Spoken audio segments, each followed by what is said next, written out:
गंभीर संकट है। और कई बार मैं देखता हूं कि मुख्यमंत्री जी कभी बोलते हैं संकट है और कभी बोलते हैं कि संकट नहीं है, और कभी तो ऐसे भी बोल देते हैं कि 2027 तक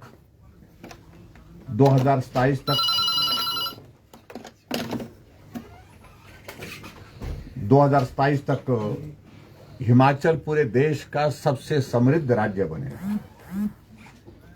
मैं समझता हूं कि अगर इस तरह की परिस्थिति अगर हिमाचल प्रदेश में सरकार के सामने आई है कि वो कर्मचारियों की सैलरी देने में असमर्थ हो गई है और पेंशनर्स की पेंशन देने में असमर्थ हो गई है, इस सारे विषय को बहुत गंभीरता से सरकार को लेना चाहिए।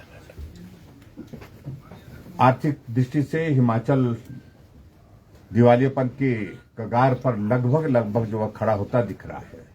विकास कार्य रुके पड़े हैं हिमाचल प्रदेश में, और ऐसी सूरत में जो हमने विधानसभा के अंदर नियम 67 के अंतर्गत पिछले कल नोटिस दिया था कि सारा कार्य स्थगित करके विधानसभा की कार्यवाही का इस विषय पर चर्चा की जाए, लेकिन उस विषय पर चर्चा जो है फिलहाल डेफर कर दी गई है।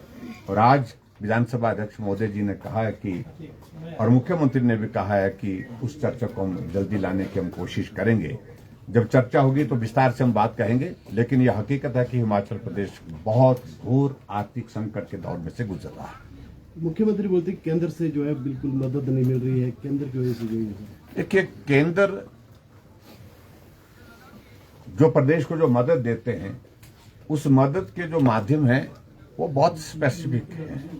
केंद्र से क्या मिलता है?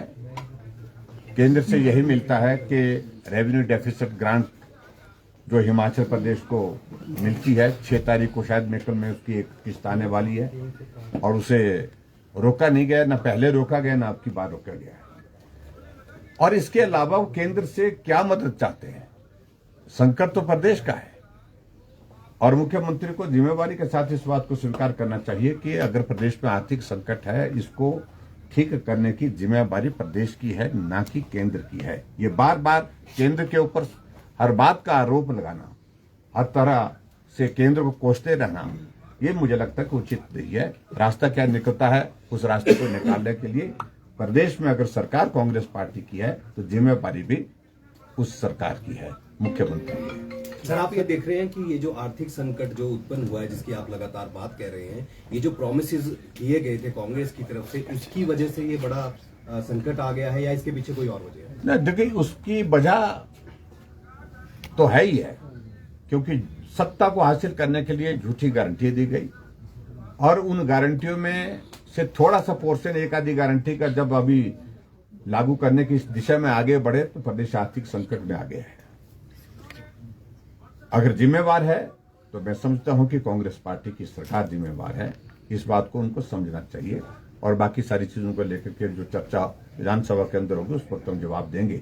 लेकिन मेरा कहने का मतलब यह है कि हिमाचल प्रदेश बहुत बड़े आर्थिक संकट के दौर में से जब गुजर रहा है, इस परिस्थिति को मुख्यमंत्री को गंभीरता से समझना चाहिए। और जो कर्मचारी हत्याशी की बात बार बार कहते थे, हर भाषण में कहते थे, आज कर्मचारियों को पेंशन की बातें तो दूर की रही, फिलहाल स्थिति ये बन गई सैलरी भी समय पर नहीं मिल पा रही है।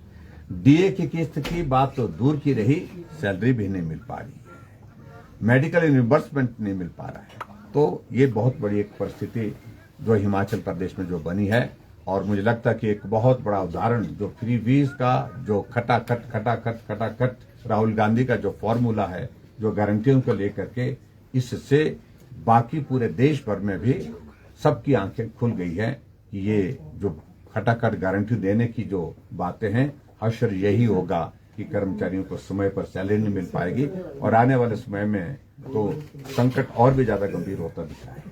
सर, संजौली में एक मस्जिद का निर्माण हुआ है, जिसके लिए हिंदू संगठनों ने वहां पर प्रदर्शन भी किया, और मांग की जा रही है कि ये अवैध है मस्जिद और इसको हटाया जाना चाहिए। इसको लेकर एक उकरान। देखिए, इसमें हमारा बड़ा स्पष्ट मानना है कि वो अवैध है तो उसको हटाना ही चाहिए, और ये परिस्थिति हिमाचल प्रदेश में बिल्कुल भी जो है वो बर्दाश्त नहीं की जा सकती है कि अवैध तरीके से इस प्रकार से मस्जिद का निर्माण किया जाए और उसके बाद फिर झगड़ा भी किया जाए ऊपर से, और तो मुझे लगता है कि इस पर तुरंत तो कार्रवाई बनती है, सरकार को संज्ञान लेना चाहिए। आज बलबीर वर्मा जी ने जो विधायक है हमारे चौपाल के, उनने सारे विषय को हाउस में भी उठाया है, और वो नोटिस के अंतर्गत जो है मुझे लगता है कि इसका जो है वो इस मामले को विधानसभा के अंदर फिर से उठाएंगे।